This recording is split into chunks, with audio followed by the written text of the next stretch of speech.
France Inter, un jour dans le monde, Nicolas Demorand. Le Kurdistan irakien, qui reste l'une des régions les plus dangereuses au monde, a quelques encablures d'un des fronts contre l'organisation État islamique. La France a densifié aujourd'hui sa présence militaire en mettant le porte-avions Charles de Gaulle, ses super-étendards, ses Rafales au service de la coalition internationale. La situation humanitaire sur place, les perspectives politiques de la région, on en parle ce soir avec Élise Bogossian. Bonsoir. Bonsoir. Et merci d'être au micro de France Inter. Merci. Vous avez fondé une ONG qui agit notamment dans le Kurdistan irakien. À vos côtés, monsieur l'ancien consul général de France à Erbil, Frédéric Tissot. Bonsoir. Bonsoir Nicolas. Erbil, la capitale du Kurdistan irakien où vous étiez en poste, vous êtes également médecin. Alors comment décrire la situation humanitaire sur place? Je donne la parole au médecin pour commencer, à Élise Bogossian ensuite. Elle est critique.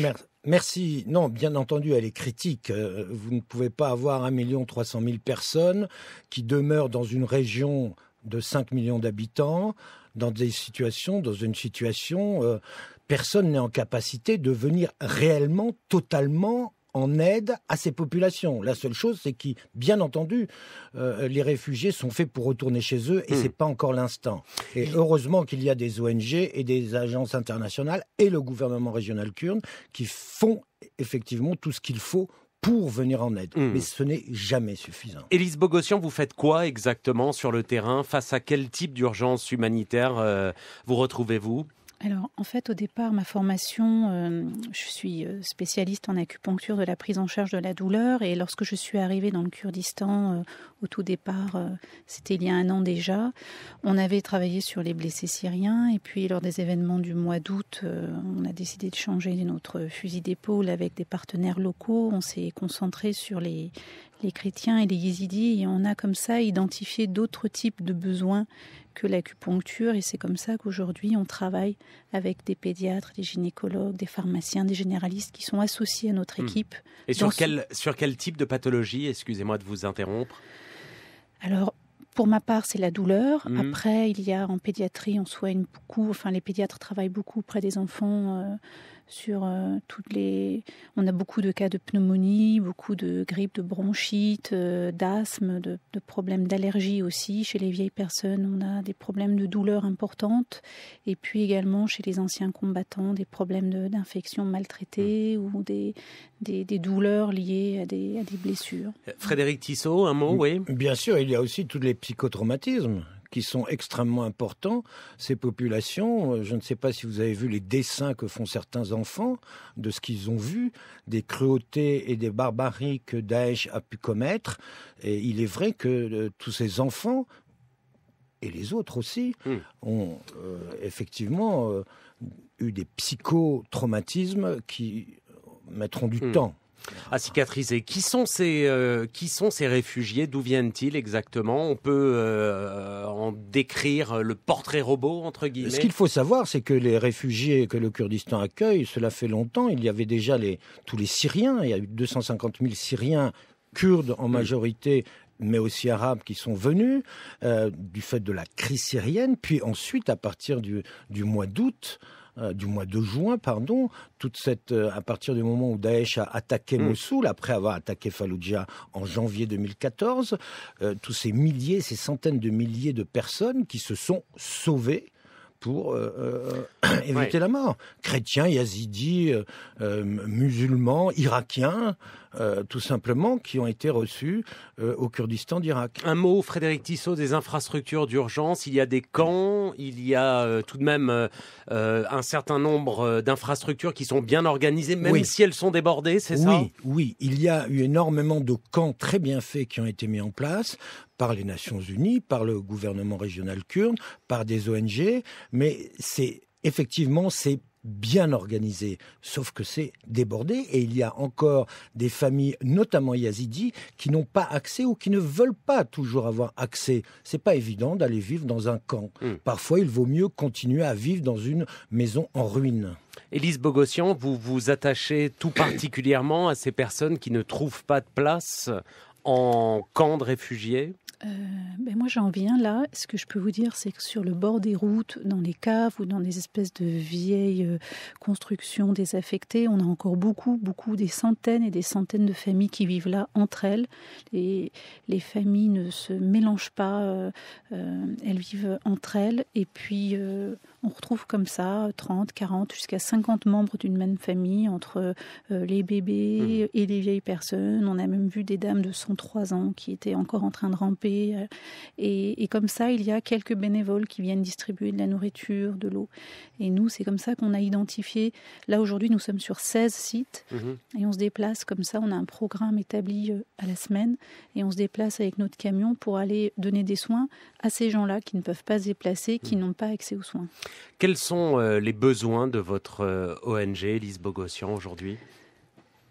En réalité, on a besoin de tout. On est vraiment dépassé par la situation.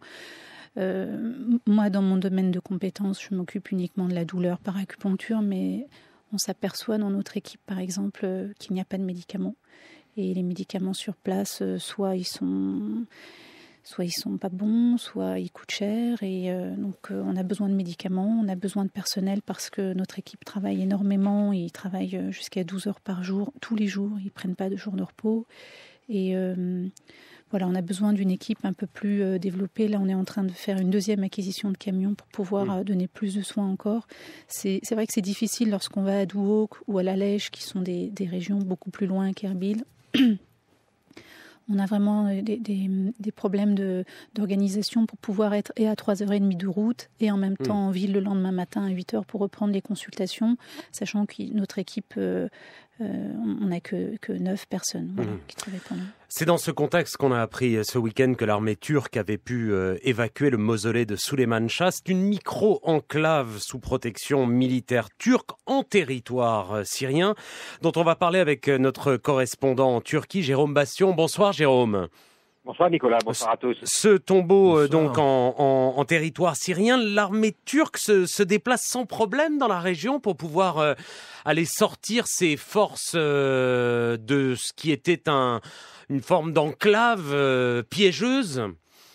Alors, pas vraiment. C'est vrai que les Turcs ont tendance à considérer cette ancienne province de l'Empire ottoman un peu comme leur arrière-cour, leur chasse gardée, comme en Irak en fait, où l'armée turque a effectué de très nombreuses incursions militaires ces dernières décennies.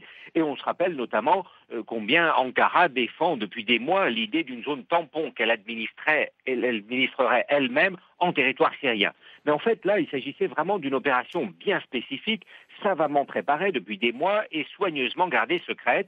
Mais les Turcs ont quand même dû attendre que le canton kurde de Kobané ait été nettoyé, débarrassé des djihadistes qui assiégeaient la région depuis 6 mois, pour négocier avec ces Kurdes, qui ne sont pourtant pas vraiment leurs amis, un droit de passage, un corridor pour cette intervention éclair, nocturne, lancée à 21h et terminée à 6h du matin dimanche. Donc normalement, non, les Turcs ne se promènent pas sans problème dans la région, mais il y a toujours eu, du temps où le régime de Bachar al-Assad était souverain sur le nord de la Syrie, un droit donné à la Turquie, aux militaires turcs, pour relever la petite garnison qui gardait ce mausolée sur un tout petit bout de territoire, effectivement cédé par la France à Ankara en 1921 pour la sépulture de ce dignitaire ottoman installé à une trentaine de kilomètres quand même de la frontière, c'est pas rien, sur la rive du fleuve Euphrate. Qu'est-ce qu'on peut dire aujourd'hui, Jérôme, de la nature et de l'état des relations entre l'organisation État islamique et la Turquie ? Écoutez, les Turcs craignent les djihadistes de l'État islamique, même s'ils ne sont pas officiellement ennemis, mais rappelons tout de même qu'en août dernier, lors de sa prise de Mossoul, les hommes du calife autoproclamé Baghdadi avaient pris en otage les 49 membres du consulat turc de Mossoul, donc, et ne les ont relâchés qu'au bout de plus de 3 mois. Et ce petit bout de territoire abritant ce mausolée-là de Shah Süleyman est depuis le printemps dernier dans le collimateur de Daesh, qui n'apprécie pas trop cette présence turque et qui a menacé directement Ankara de quitter la place au risque de voir le mausolée plastiqué et bombardé. Donc les relations ne sont pas franchement sereines entre les djihadistes et les Turcs. Et d'ailleurs, encore une fois, les Turcs ont dû attendre que les combattants kurdes repoussent les combattants islamistes au-delà de ce petit territoire. Il faut dire qu'ils ont été aidés en ça par des frappes aériennes de la coalition aussi pour pouvoir faire cette intervention éclair. La Syrie a protesté, j'imagine, Jérôme ? Oui, la Syrie a protesté. Elle considère que c'est une agression. Alors c'est un petit peu, c'est la rhétorique habituelle du régime de Bachar el-Assad, parce qu'en fait la Turquie conserve un tout petit bout de territoire qui a simplement été déplacé. Ce qui est plus étonnant, c'est que l'État islamique n'est pas lui contesté et dénoncé l'attitude d'Ankara, mais c'est là qu'on voit aussi que leur relation est ambiguë. C'est une sorte de paix armée pour l'instant. On craint que cette guerre, que cet état de guerre déborde la frontière et vienne frapper ici en Turquie. Mais enfin, pour l'instant, c'est une paix armée. Les deux forces s'observent d'une certaine manière. Restez avec nous, Jérôme Bastion, si vous souhaitez intervenir au cours de notre débat. Ambiguïté, relation où les deux se regardent en chien de faïence. Frédéric Tissot, à savoir Turquie et organisation État islamique. Comment vous qualifiez-vous ces relations-là ? Extrêmement troubles. Car effectivement, comme Jérôme Bastion le disait, ils se regardent en chien de faïence. Ce sont deux armées. Il faut savoir quand même que tous ces derniers mois, et tout le monde le sait, tout le monde l'a vu, les allers-retours entre la Syrie et la Turquie étaient tout à fait facilités par les uns comme par les autres. On connaît comment la Turquie peut avoir traité les populations kurdes pendant très longtemps, et il est très étonnant d'avoir vu justement se laisser aller au niveau de la frontière, qui laisse encore passer des hommes, des armes, des marchandises dans un sens comme dans l'autre, pour le pétrole notamment. C'est plus que trouble, donc, c'est clair. C'est clair, mais vous savez, je suis ancien consul général, donc je dis que c'est trouble. Oui, mais vous êtes délivré de votre devoir de réserve. Mais je pensais que la Turquie faisait partie de l'OTAN et faisait partie d'une coalition internationale dont l'ennemi avait été désigné, l'organisation État islamique. Donc, je me trompe. Écoutez, vous avez dit effectivement ce que l'on entend dire, mais on ne voit pas de réel progrès dans ce domaine-là. Il faut savoir cependant que hier, la Turquie et les États-Unis ont signé un accord pour que les États-Unis puissent former 6 000 personnes, 6 000 militaires, soldats, disons, de l'opposition libre syrienne. Bon, c'est un geste. Mais si la Turquie ne va pas plus loin que ça, il faut savoir que si la Turquie décidait de faire partie de la coalition, on connaît les bases turques, l'aviation turque, les chars turcs, ça irait très vite aussi. Mais je ne pense pas que la Turquie souhaite, bien entendu, intervenir. On le voit. Jérôme Bastion, vous souhaitiez, vous, intervenir dans ce débat ? Oui, parce que cette participation très très progressive ou très timorée de la Turquie à cette coalition internationale contre l'État islamique, effectivement, froisse beaucoup, notamment les Américains, mais pas seulement. Et les Turcs, depuis déjà des mois, rechignent effectivement à rentrer dedans, et surtout pour une opération terrestre. Ils ne prêtent pas non plus leur base aux Américains, ce qui énerve beaucoup les Américains, qui sont d'ailleurs en train de préparer apparemment une base aérienne au Kurdistan du nord de l'Irak. Mais les Turcs disaient justement, nous, on ne veut pas avoir des problèmes avec l'État islamique, qui pendant donc 3 mois avait les otages du consulat, qui menaçait justement ce petit bout de territoire et ce mausolée apparemment très important pour la Turquie. Maintenant, beaucoup pensent ici qu'avec cette opération de ce week-end, les Turcs sont en quelque sorte dégagés. Ils ont les mains un peu plus libres et peut-être qu'ils vont s'engager un petit peu plus dans la participation à la coalition, avec notamment la formation de ces rebelles, mais malgré tout, là aussi, il y a toujours un jeu trouble de la Turquie, parce que la Turquie, elle, propose d'armer ces rebelles, mais bien plus tôt pour renverser le régime de Bachar el-Assad que d'aller attaquer l'État islamique. Donc là encore, je ne sais pas comment les Turcs vont s'arranger avec les Américains, mais on n'est pas tout à fait d'accord sur la mission de ces rebelles, et on ne sait d'ailleurs pas si on arrivera à trouver des rebelles suffisamment modérés, entre guillemets, qui ne risquent pas de se retourner contre les uns et les autres. Bon, donc le mot de Frédéric Tissot, trouble, pour qualifier tout ça, est en fait parfaitement bon. Absolument, c'est le mot. Frédéric Tissot, et qu'en est-il du côté du Kurdistan irakien cette fois-ci ? et de sa volonté d'acquérir de l'autonomie. Ça se fait tous les jours en marchant. Et l'indépendance, point d'interrogation. Écoutez, on avait parlé de ça ensemble il y a quelques mois. Quelques mois, effectivement. Tout à fait. Vous étiez en direct d'Erbil. Tout à fait, absolument. Nous n'étions pas d'accord à l'époque avec Gérard Chaliand qui était sur le plateau. Bien entendu, Massoud Barzani avait annoncé un désir d'indépendance. Les événements, aujourd'hui, ce n'est pas la priorité. La priorité, c'est la sécurité de la région kurde et des populations réfugiées. C'est ça.